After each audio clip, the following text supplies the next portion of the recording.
Luiz Roberto Levenciano é um conceituado advogado.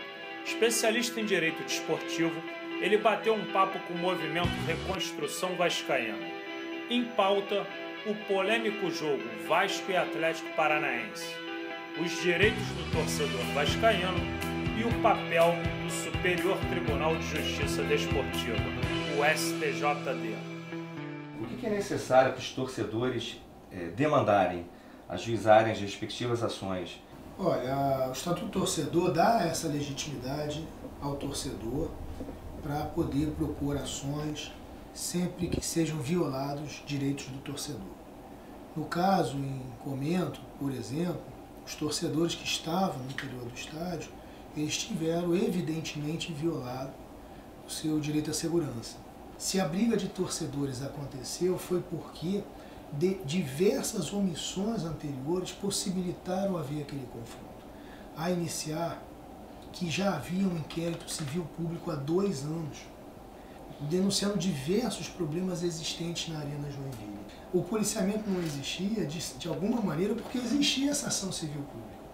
E essa ação civil pública existia porque a Arena Joinville não comportava determinados itens de segurança importantes para garantir o direito do torcedor de poder ir a uma partida de futebol e assisti-la tranquilamente. E a gente está aqui agora rediscutindo problemas que a gente verificou que existiam, por exemplo, lá na tragédia da Boate Kiss, lá na Arena Joinville. Perfeito. Diante de todas essas omissões, essas falhas que aconteceram na Arena Joinville, há a possibilidade da instituição Clube de Regatas Vasco da Gama ir à justiça buscando a anulação da partida?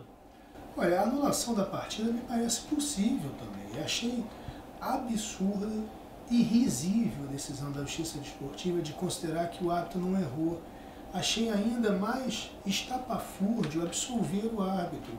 O árbitro, ele pela regra do Regulamento Geral de Competições, ele tem que ir ao estádio 2 horas antes da partida começar e verificar todos os itens necessários à normalidade da partida. E, evidentemente, a normalidade da partida prescinde de segurança suficiente, da presença de agente público nas dependências do estádio. Como que esse árbitro pode ter iniciado uma partida sem policiamento e se achar que ele não cometeu um erro de direito? É simplesmente querer ignorar o que aconteceu, as tragédias que aconteceram na Arena Joinville, cujas imagens circularam pelo mundo todo, e tentar tratar aquilo como uma coisa corriqueira, normal, como se fosse uma mera briga de torcida. E o Estatuto do Torcedor deixa claro que uma partida de futebol tem que garantir a segurança do torcedor através da presença de policiamento. Então me parece bastante plausível a fundamentação acerca da nulidade da partida. O que dirá para um jogo de Campeonato Brasileiro valendo o rebaixamento do Clube de Regata Vasco da Gama e valendo a participação na Libertadores do Atlético Paranaense?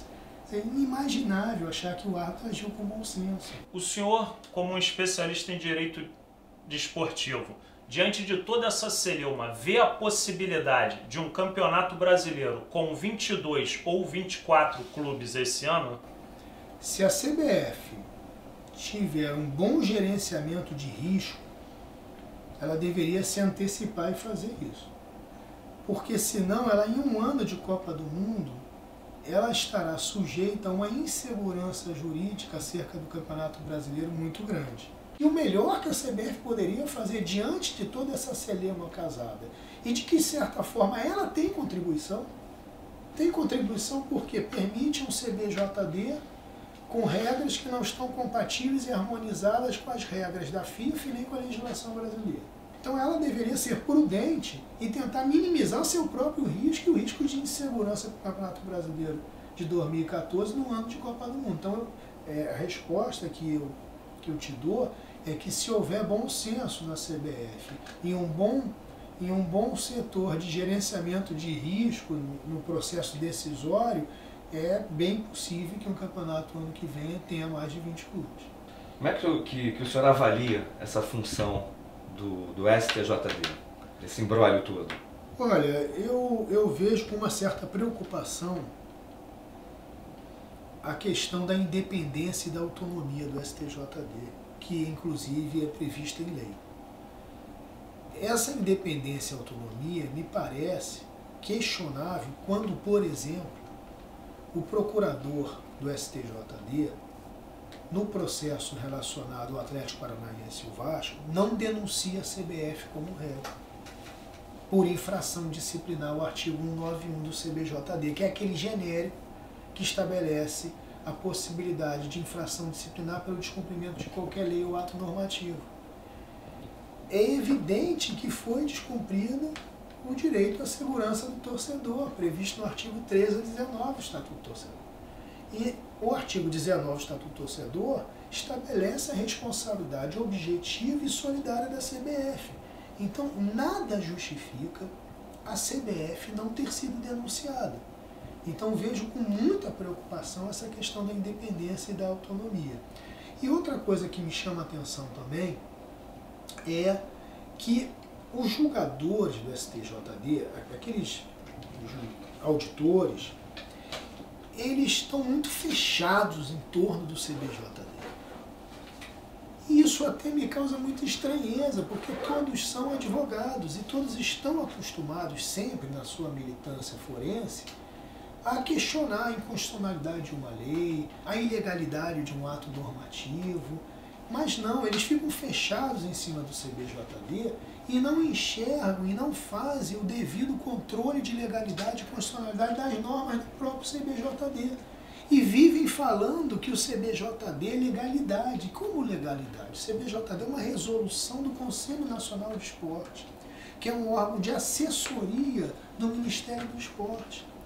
Ou seja, é um conjunto de normas produzido por um órgão de assessoria de um órgão do Poder Executivo, que evidentemente, como ato normativo, está sujeito ao controle de legalidade e sujeito ao controle de constitucionalidade. Por exemplo, no julgamento da Portuguesa, viola o princípio da proporcionalidade, que é um princípio íncito ao devido processo legal, no qual se estabelece uma pena superior à vantagem oferida pela agremiação desportiva com a utilização do jogador irregular. Ou seja, faz ela perder o ponto que ela angariou, mas faz ela perder outros 3 pontos que ela angariou legitimamente com jogadores em condições legais. Então o CBJD e essas sanções que estão sendo aplicadas estão recheadas de ilegalidades e inconstitucionalidades, e os auditores do STJD olham só para o CBJD como aquilo ali fosse a Constituição da República, como aquilo ali fosse uma Bíblia, daquela que é interpretada de uma forma bastante restrita. Em nome da torcida do Vasco, Dr. Levenciano, o Grupo Reconstrução Vascaína agradece imensamente toda a gentileza como nós fomos recebidos aqui e a sua entrevista. Obrigado a vocês. Deixar bastante claro que o coração vascaíno está chateado com as injustiças que foram perpetradas contra o clube e contra o torcedor também. E eu estou à disposição para auxiliar no que tiver ao meu alcance. Obrigado. E você, torcedor vascaíno, que esteve presente na Arena Joinville, pode entrar com uma ação contra o Clube Atlético Paranaense, CBF e contra o árbitro da partida. E pedimos para que você mande um e-mail para reconstruçãovascaína@hotmail.com. Acompanhe também a nossa página no Facebook. Mande um e-mail para a gente com o seu nome, que a seguir entraremos em contato. É isso aí. Saudações vascaínas.